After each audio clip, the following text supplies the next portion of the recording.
Você não sabe o quanto eu caminhei. Bom dia, agora sim.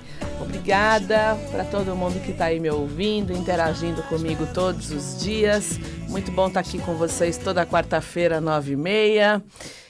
Carnaval tá chegando, todo mundo animado, alguém vai pular carnaval, alguém vai viajar, alguém vai descansar.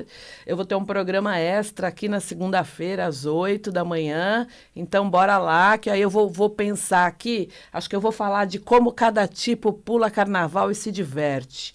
Eu vou falar sobre como cada tipo traz a diversão em si.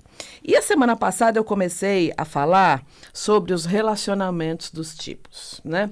E como é que cada um pode se relacionar melhor com a pessoa, quais são, e eu resolvi fazer 2 programas, né? O programa 1/2 e 2/2, e acho que eu vou fazer até o terceiro a semana que vem, por conta do seguinte: a gente pode falar de como é que você se relaciona com as pessoas de um ponto de vista comportamental, como é no Eneagrama, como é nas novas constelações, sempre em 3 níveis, né? O 3, a tríade, o 3, o triângulo é sempre algo muito importante no Eneagrama. Então a gente fala dos relacionamentos e como é que você se relaciona de um nível bastante comportamental, porque é por onde tudo começa. Não dá para você falar do ponto de vista espiritual sem passar pela parte terapêutica, sem olhar terapeuticamente para você.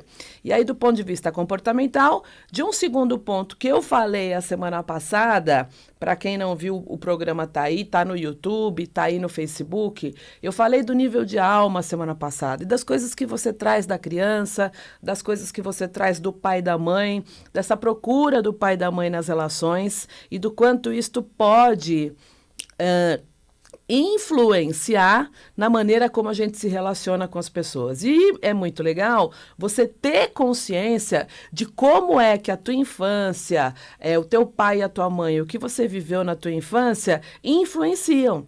Tá? Bom dia para o pessoal aí do Facebook, que já estão chegando. Vejam se vocês estão aí me ouvindo bem. Oi, Rita, tudo bem? Você está com o pé machucado? Me conta isso aí que eu vi agora aí no Instagram, no Facebook, não sei onde eu vi. Mas acho que é você que está com o pé machucado, né? E aí, de um ponto de vista espiritual também. Eu defendo e sempre vou defender que a transformação maior começa do ponto de vista terapêutico, do ponto de vista comportamental. E aí, quando a gente fala sobre relacionamentos, além do programa, de novo, já tem o programa 1, que foi gravado a semana passada. Então, eu vou começar aqui já pegando a lenha do programa 2. Se você não assistiu, olha aí que tem para assistir. Bom, a gente fala no processo de comunicação, na relação com as pessoas, em qualquer tipo de relação, a gente fala sobre algo chamado assertividade. E a assertividade com 2 S's. Então, tem muita gente que fala assim: Yara, hoje eu tô assertiva, eu tô acertando tudo. É diferente do acertar, que é o acertar do acerto, de fazer as coisas certas. Quando a gente fala de um processo de comunicação assertivo, a gente está falando sobre sair dos extremos na maneira como você fala com as pessoas. E a maneira como você fala com as pessoas vai ditar as tuas relações. Então, imagine, se eu sou alguém, imagina que eu tenho um eixo aqui, né? Eu sou alguém que sou agressiva. E na hora de falar, eu falo, né? Eu falo uma fala muito sem filtro. Eu falo de uma forma muito direta. Às vezes eu falo num momento de raiva, em que eu não consigo silenciar, em que eu preciso reagir. As pessoas reativas, normalmente, elas falam muito no momento X, naquele momento em que a fala vem. Elas não conseguem trazer para o racional, né? E pensar, respirar antes de falar. E aí sai uma fala agressiva, sai uma fala sem filtro e que obviamente traz consequências e que pode magoar o outro. E aí o outro também vai ter o estilo dele de poder filtrar isso. Isso também traz consequências, eu vou falar já já. Do outro lado da fala mais agressiva, no processo, na comunicação da assertividade, está o passivo. aquele que não fala. E aí ele vai dizer, tá tudo bem? Ele vai dizer, ah, minha cara, meu sorriso amarelo, tá tudo bem, quando na verdade não está. Então, todos os extremos são ruins. Quando a gente fala sobre a assertividade, de novo, com 2 S's, né? Para quem está chegando agora, assiste o vídeo desde o começo para poder entender e pegar melhor. E aí a gente fala sobre a assertividade, que é dizer o que deve ser dito, objetivamente. Alguns tipos do Eneagrama não conseguem, alguns tipos conseguem objetividade demais e outros tipos não conseguem ser objetivos. Quando precisa de uma conversa um pouco mais séria, quando precisa dar um feedback, como é o tipo 7, por exemplo, né? Então, alguns tipos vão ter muita dificuldade em ser objetivo. E de verdade, na prática, o que significa a assertividade com 2 S's? Que é diferente do acerto, de fazer as coisas certas. A assertividade significa dizer o que precisa ser dito, objetivamente, ir ao ponto, vírgula, com respeito pela outra pessoa. E aí, quando a gente traz isso para o Eneagrama, pessoal, a gente tem, por exemplo, os tipos 8, 9 e 1.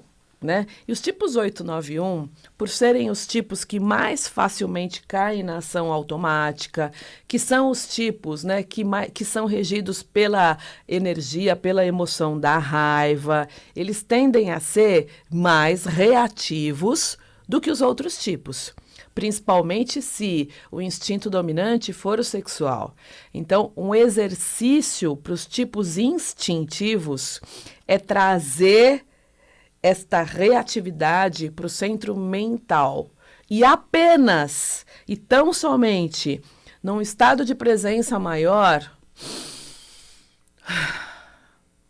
fazer 1, 2, 3 respirações antes de falar, porque a hora que a raiva vem é importante entender que a fala ela não vai ser um feedback positivo. A fala não vai ser uma fala construtiva.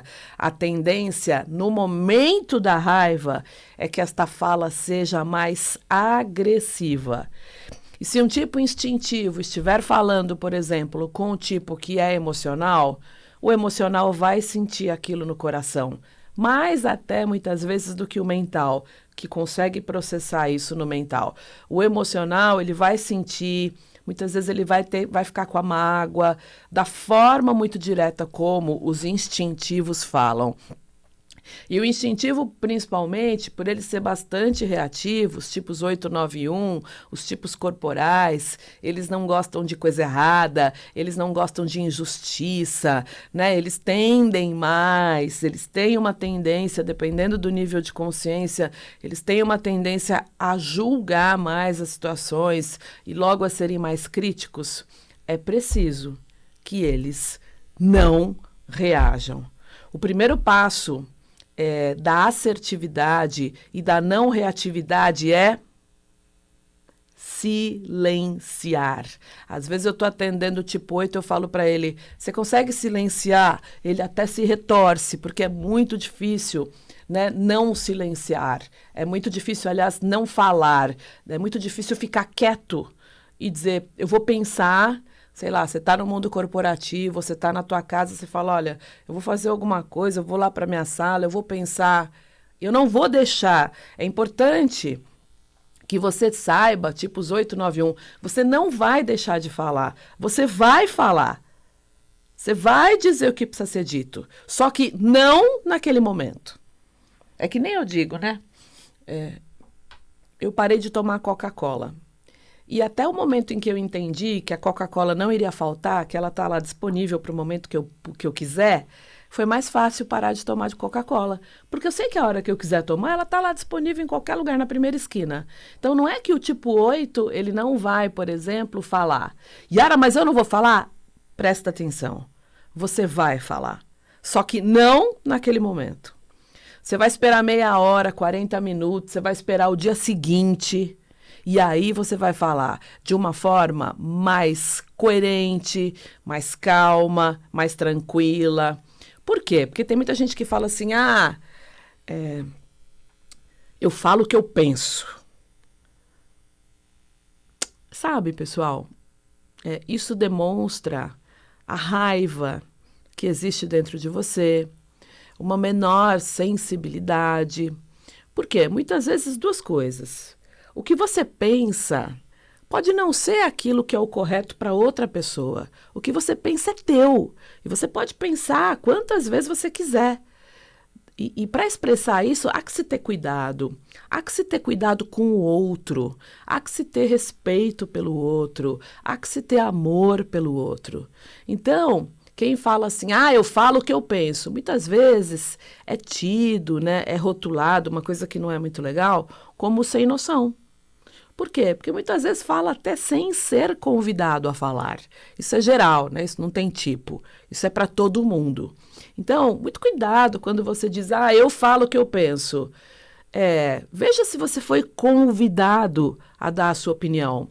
Veja se a outra pessoa está pedindo a sua ajuda. Uma das premissas, né, da psicologia, da terapia ajude quem gostaria de ser ajudado. E muitas vezes o tipo 8, vamos falar dos tipos agora, ele é muito assertivo. E ele fala sem filtro. É preciso que o tipo 8 entenda que ele é o tipo que mais entra no modo automático. E aí, esse modo automático, ele vai ficar, às vezes, um dia inteiro, não é uma fala, ele vai ficar um dia inteiro saindo da assertividade e entrando um pouco mais na agressividade. E é difícil para ele, por quê? Porque ele é mais explosivo. Tipo 8 explode, a raiva dele vai para fora. Então, é preciso que ele, no momento da explosão, que ele saia, vai no banheiro, tome uma água, vai lá fora tomar um café, lá no café onde tiver, na tua casa, vai tomar um banho. Eu recebo muitas perguntas, principalmente no Instagram, como eu faço para me desenvolver? Eu estou dizendo aqui para você como é que você faz. Cale-se, fale menos. Para o tipo 8 é bem importante. Por quê? Porque muitas vezes ele vai ser desafiador, né? Ele vai ser alguém que tende a desafiar mais. E aí tem momentos que não tem que desafiar. Tem momentos em que ele tem que ficar mais introspectivo, ir lá para a flecha 5, entrar naquilo que magoou ele, entrar naquilo que é a vulnerabilidade do tipo e dizer, eu estou magoado. E não é porque eu estou magoado que eu vou reagir de uma forma mais agressiva ou violenta. Eu estou magoado e eu vou entrar no meu coração. E o tipo 8, obviamente, a gente já sabe que quando ele entra no coração é maravilhoso. Ele tem um coração magnânimo e gigante e fica muito legal. Quando nós falamos do tipo 9, o tipo 9 tem uma coisa nele que é uma comunicação provocadora, mas de um ponto de vista mais passivo-agressivo. Engasguei aqui com a água. Então, o que acontece com o tipo 9? Ele está na tríade da raiva e ele nega a raiva. Ele fala, eu preciso da paz e da harmonia. Mas, quando ele está com raiva e quando ele percebe que ele não está bem, que alguém magoou, que ele está com raiva porque ele está sentindo, ele vai lá e faz tuc! E ele dá umas cutucadas assim, muitas vezes com alguma ironia, se for um sexual dominante. E aí ele precisa entender que muitas vezes a gente adota, né? E eu vejo isso muitas vezes nas pessoas. A gente adota um estilo de comunicação irônico, principalmente os sexuais dominantes, um estilo de comunicação irônico e que vira a nossa maneira de ser. E eu faço uso da ironia para dizer coisas sérias. E às vezes o ambiente está tão sério, está tão sério e está tenso que a ironia não cabe, né? Não cabe. Você precisa sair do mecanismo de defesa da ironia, olhar nos olhos da pessoa e dizer algo seriamente. E aí o tipo 9, como ele tem um poder de adaptabilidade maior, ele tende muitas vezes a não falar, a ficar, quando ele está bravo, a ficar mais disperso, a dizer, não, tá tudo bem. E quando a gente fala do ponto de vista sistêmico sobre os tipos de raiva, tem pessoal curtindo aí, obrigada, curtam mesmo, curtam aí para que eu consiga chegar a mais pessoas falando disso. E aí é uma coisa assim, gente, para o tipo 9 é importante dizer, eu tenho um vídeo lá no YouTube que fala sobre 6 tipos de raiva. Raiva sistêmica, X, um monte de raiva. E a gente fala, do ponto de vista sistêmico, que a pior raiva é a raiva da não reação. E é importante, eu vou abrir um parágrafo aqui para falar sobre a raiva, porque existem várias abordagens falando sobre comunicação. E aí é o seguinte, quando a gente fala sobre raiva, a gente fala sobre o equilíbrio do dar e do receber. Aliás, quando a gente fala de relações, o equilíbrio entre o dar e o receber move o mundo, move o universo. Quando a gente fala de comunicação, de relacionamento, que é o meu tema de hoje, né? A gente fala sobre dar e receber. E aí é o seguinte, tem várias dinâmicas muito sofisticadas, mas quando a gente fala do equilíbrio do dar e do receber, nós falamos do seguinte, se alguém te dá amor, alguém te dá muito amor, devolva amor para esta pessoa. E ela te dá mais, e você dá mais, e ela dá mais, e você dá mais, e você dá mais. E a gente, obviamente, espalha amor para o mundo. A gente abre novos campos mórficos de amor e de cura para curar outros campos mórficos que não têm ainda um estágio de amor. E aí a gente vai criando algo muito maior e muito bom. Quando alguém te dá raiva, ou quando alguém, né, te dá alguma coisa mais agressiva ou mais violenta, do ponto de vista do equilíbrio sistêmico, do ponto de vista de Bert Hellinger, do ponto de vista da minha querida professora Brigitte, que eu estava com ela semana passada toda, a gente precisa, alguém veio e deu alguma coisa, te deu um estímulo negativo, te trouxe raiva, te desrespeitou, foi agressivo, você deve devolver, né? Você recebeu aqui, você deve devolver, só que sempre num estímulo menor, nunca maior, para que você possa trazer o equilíbrio dessa relação. Imagine que você... E isso, obviamente, é de um pouco diferente, por exemplo, da comunicação não violenta, é diferente de outras abordagens, e são abordagens, tá? Eu trago a abordagem do Eneagrama, trago a abordagem dos tipos, dos instintos e trago a abordagem sistêmica de Bert Hellinger.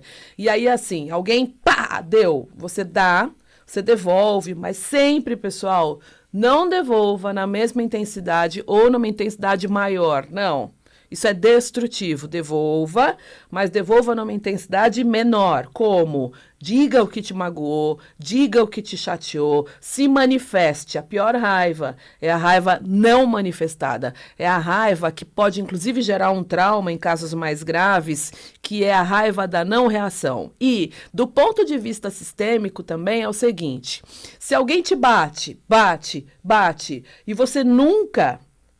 dá esse retorno, essa relação ela fica em desequilíbrio. E o que traz o desequilíbrio, separações, inclusive em casamentos, em relações, é o desequilíbrio do dar e do receber, não é o conflito. Não é conflitar. Tem casal que conflita, tem relações que são conflitantes, que são divergentes, que têm a divergência civilizada, a gente não está falando de agressão, a gente está falando da divergência civilizada e elas vão durar elas vão ter muita duração. Agora, se alguém bate e alguém apanha, isso está fadado a terminar. Além, obviamente, de ser uma relação que pode se tornar abusiva, X, né? Por quê? Porque tem o desequilíbrio. E o que traz hoje uma separação de fato é o desequilíbrio. Então, o tipo 9, muitas vezes, quando é o 9 sexual dominante, ele vai falar um pouco mais, ele vai aprender a se defender um pouco mais. Cuidado para os sexuais dominantes com a ironia. A ironia não é uma forma, é uma brincadeira, alguma coisa, né? Um humor um pouco mais ácido que tem que ser usado de vez em quando. Não dá pra gente falar coisas sérias ironicamente. Isto não é o melhor lugar de fala, e os sexuais eles vão ter essa tendência a uma ironia maior para falar coisas sérias, isto é uma defesa. E aí o 9 ele vai falar que está distraído, que ele está disperso, né? O 9 que não é o sexual dominante, e ele se torna o 9, sabe o quê? Na crise, teimoso. Então é preciso que o 9 saia um pouco dessa teimosia, que ele permita que as coisas atinjam ele, porque muitas vezes o 9 vai falar, nada me atinge, não, eu tô bem, tá tudo bem, né? Ele vai querer concordar do que ser do contra, ele vai ser aquele que vai dizer, tanto faz como tanto fez. Então é preciso que o 9 reaja de um ponto de vista positivo, saia da narcotização, do estado de adormecimento, no momento em que ele se torna mais assertivo. É o contrário do 8, ele vai ter que falar. E aí, quando a gente fala do tipo 1, no processo de comunicação e nas relações, ele tende a ser realmente bastante crítico, porque o que ele busca, né, o tipo 1? Ele busca te melhorar, ele busca a perfeição, ele busca dizer, eu posso te ajudar, mas ele vai tentar te ajudar, na verdade, que é dele, e não do outro, nas certezas que ele tem e que são deles. Então, a primeira coisa é o tipo 1 perder um pouco das certezas que ele tem. Por ele ser muito responsável, por ele gerar muita credibilidade, né? Por ele ser alguém que realmente faz acontecer, muitas vezes ele vai focar no erro do outro. E aí ele vai se tornar alguém que é muito crítico, e às vezes ele vai ter uma fala, o tipo 1, que é uma fala muito tensa. Às vezes ele vai subir o tom de voz sem perceber. E essa fala, com foco nos erros das outras pessoas, ela pode às vezes ser muito intensa, e ele esquece de elogiar. Então, um bom caminho de desenvolvimento para o tipo 1, no processo de comunicação, especialmente para o tipo 1, é elogie. E seja menos detalhista, tipo 1. Às vezes você vai muito no detalhe, você fica muito preso em situações e que te geram raiva, né? O tipo 1, ele vai ficar ressentido se você fez alguma coisa, principalmente. Fale do teu ressentimento. Fale, tipo 1, daquilo que te deixou. É ressentimento mesmo, é uma coisa de. É uma tristeza misturada com raiva, né, de algo. E o tipo 1 não fala. Ele engole a ira, ele deixa ela guardada na barriga, ele fica, às vezes, emburrado. É muito comum o tipo 1 ficar emburrado. É preciso que você se esforce em fazer, né, um movimento de dizer, hey, olha, alguma coisa aqui foi mal. Eu brinco muito que eu falo que o tipo 1 no WhatsApp, quando ele não tá bem, ele tá ressentido, você manda um texto, ele manda uma mãozinha assim, né? Ele manda aquela mãozinha. Ou ele manda assim, ok. E aí você sabe, você fala, ih, o que eu fiz, né? O que eu falei? Porque ele tem um ressentimento e que ele engole, né? Então, obviamente que o tipo 1 vai ter um exercício aí de falar mais, tá? E claro que para os tipos 8, 9 e 1, a régua de tolerância pode aumentar. Respira, vai para o mental, racionaliza e treina mentalmente como você vai falar. Tipos 8, tipo 1, muito importante, faz um treino, dá uma repassada naquilo que você vai falar primeiro, antes, né? E para o tipo 1 especialmente, não tem certo e errado. Você vai ter sempre uma ideia de que é um mau comportamento que a outra pessoa teve. E todos nós somos seres imperfeitos. Já acabou meu tempo, a semana que vem a gente vai continuar falando do processo de comunicação dentro das tríades, tá? Me sigam aqui no YouTube, no Instagram, e me falem o que vocês acharam desse programa. Para quem chegou agora, bom dia para todos vocês que estão aí, Kátia, Solange, Josi, todo mundo que está me assistindo. Deixem aí o feedback de vocês em relação ao teu tipo. Como é que o teu tipo se comunica com o mundo? Isso me ajuda muito e deixem as dúvidas, que eu vou gravar outros vídeos também em cima das dúvidas de vocês. Beijo, linda semana, bom carnaval, bom descanso, bom bloquinho, boa viagem. Beijo.